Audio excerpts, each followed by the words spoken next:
जामिया के स्टूडेंट्स पे हमला था तो जामिया का टीचर आके सॉलिडेरिटी ओपनली एक्सप्रेस नहीं कर पा रहा। जब एयूडी पे हमला है तो वहां का टीचर आके एक्सप्रेस नहीं कर पा रहा।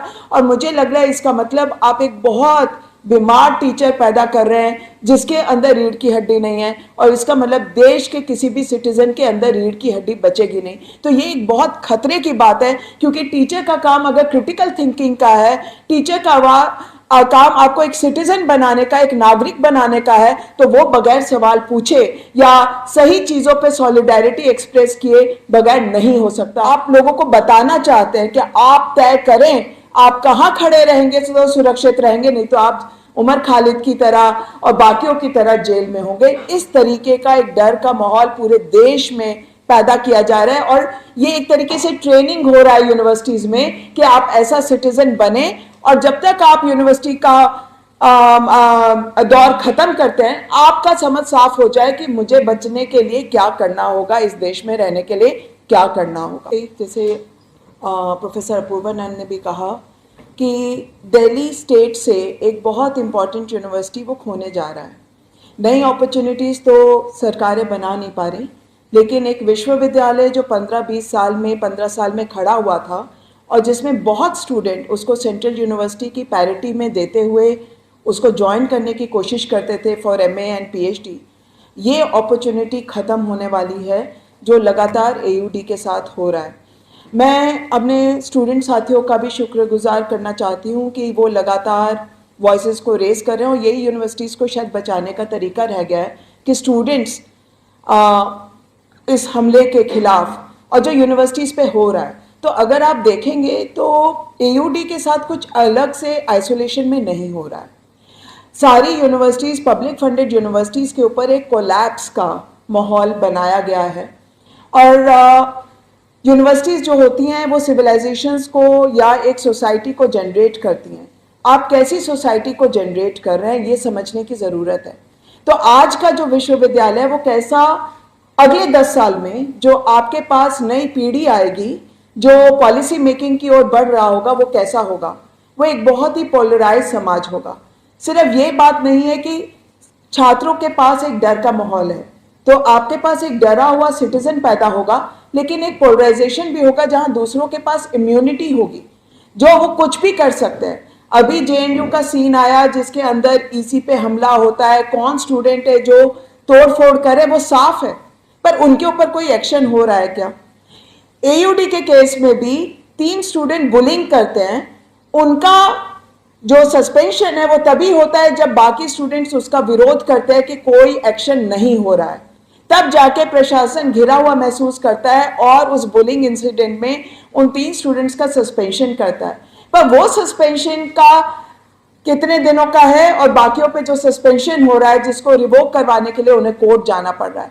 तो आप एक ऐसा कैरेट एंड स्टिक पैदा करना चाहते हैं, आप लोगों को बताना चाहते हैं कि आप तय करें आप कहां खड़े रहेंगे तो सुरक्षित रहेंगे, नहीं तो आप उमर खालिद की तरह और बाकियों की तरह जेल में होंगे। इस तरीके का एक डर का माहौल पूरे देश में पैदा किया जा रहा है, और ये एक तरीके से ट्रेनिंग हो रहा है यूनिवर्सिटीज में कि आप ऐसा सिटीजन बने, और जब तक आप यूनिवर्सिटी का दौर खत्म करते हैं आपका समझ साफ हो जाए कि मुझे बचने के लिए क्या करना होगा, इस देश में रहने के लिए क्या करना होगा।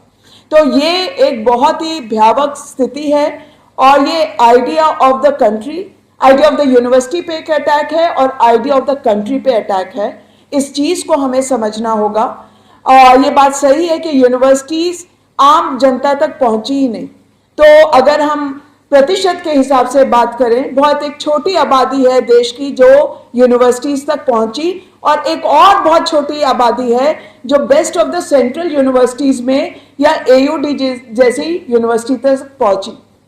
अब वो आबादी भी इसको हाथ से खोने को तैयार है, और ये लड़ाई अगर आप मुझसे समझेंगे तो मैं समझती हूं कि ये लड़ाई आने वाले दौर में और तेज होगी, क्योंकि जब स्टूडेंट को कंज्यूमर मान के, एयूडी का मॉडल हमें पसंद नहीं, अगर आप हमसे बात करेंगे तो हम समझते हैं कि वहां पे जो स्टूडेंट अपनी फीस दे रहा है वो काफी है, और वो अलग अलग कोर्सेज के लिए अलग अलग फीस है, मार्केटेबल कोर्सेज के लिए ज्यादा बड़ी फीस है, वो पब्लिक प्राइवेट पार्टनरशिप पे ही बेस्ड है, as opposed to central universities like Delhi and JNU, तो वो हमें पसंद नहीं। लेकिन ये अटैक जो हो रहा है उसकी वजह से एक नया स्ट्रेटिफिकेशन शुरू होगा, क्योंकि मैं ही आम जनता तो यूनिवर्सिटी पहुंच नहीं रहा, ओपन से ही कर रहा है या नहीं भी कर रहा, पर जो अपर मिडिल क्लास और मिडिल क्लास है इस देश की, मैं उससे पूछना चाहती हूँ कि कितने लोग समझते हैं कि वो अशोका या किसी और प्राइवेट यूनिवर्सिटी में अपने स्टूडेंट को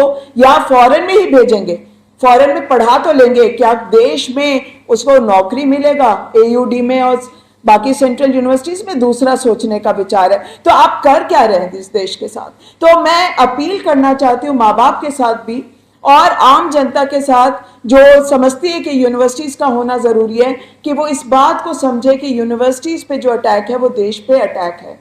ये एक आम चीज नहीं है, AUD में अभी हो रहा है, जामिया में थोड़े दिन पहले हुआ।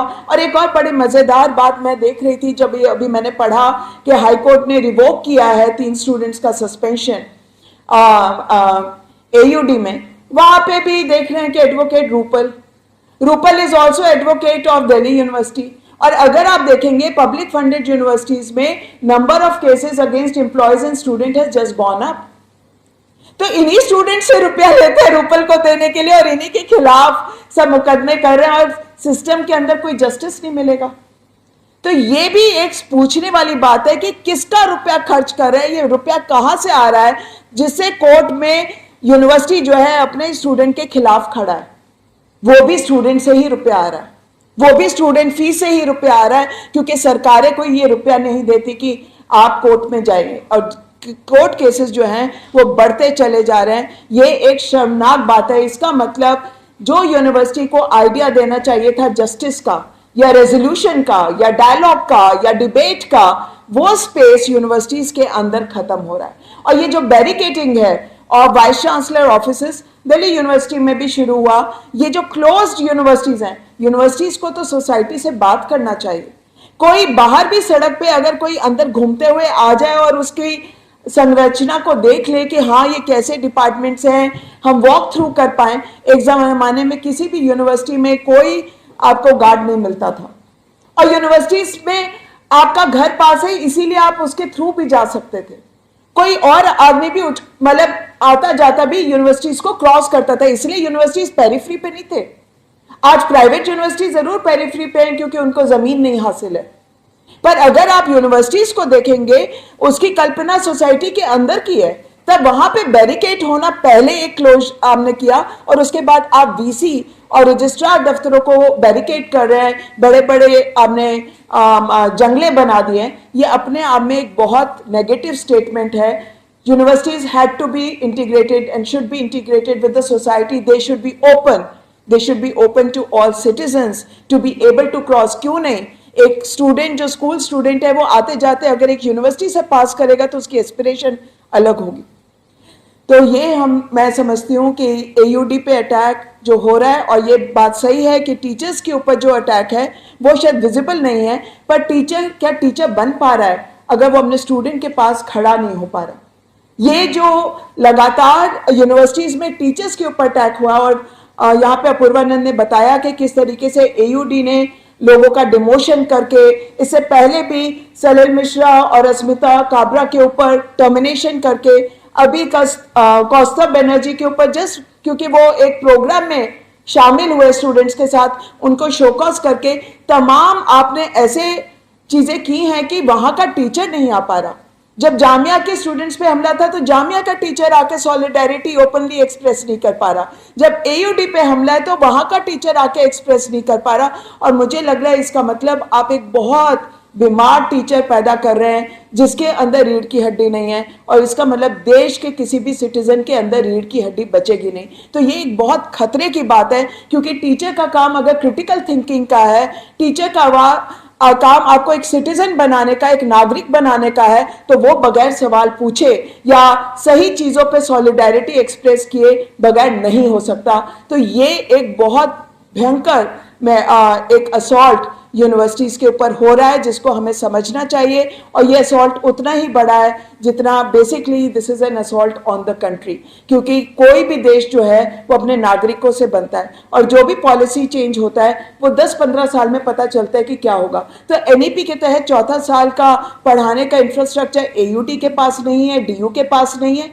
जो स्टूडेंट फीस के खिलाफ खड़ा होगा, फी हाइक के खिलाफ खड़ा होगा, जो एक मीनिंगफुल डिग्री के लिए खड़ा होगा, जो सवाल उठाएगा कि सिलेबस कहाँ है, जो सवाल उठाएगा कि हमारे क्लासरूम कहाँ है, उसके ऊपर आज के दिन में लाठी बरस रही है। अदरवाइज एबीवीपी को तो इम्यूनिटी है, वो कोई भी दरवाजा तोड़ सकते हैं, वो कहीं पे भी घुस सकते हैं, वो किसी भी कॉन्फ्रेंस और सेमिनार को रोक सकते हैं। तो एक तरीके से जो इस सरकार का, जो हमारी सेंट्रल गवर्नमेंट है, जो उसका देश को बनाने का वो जो बनाना चाहते हैं, उसी तरीके की आज के दिन में यूनिवर्सिटीज में एक तरीके से स्थितियां पैदा की जा रही हैं ताकि उसी तरीके से देश बने। तो इस सब के खिलाफ हम सबको खड़ा होना पड़ेगा। मैं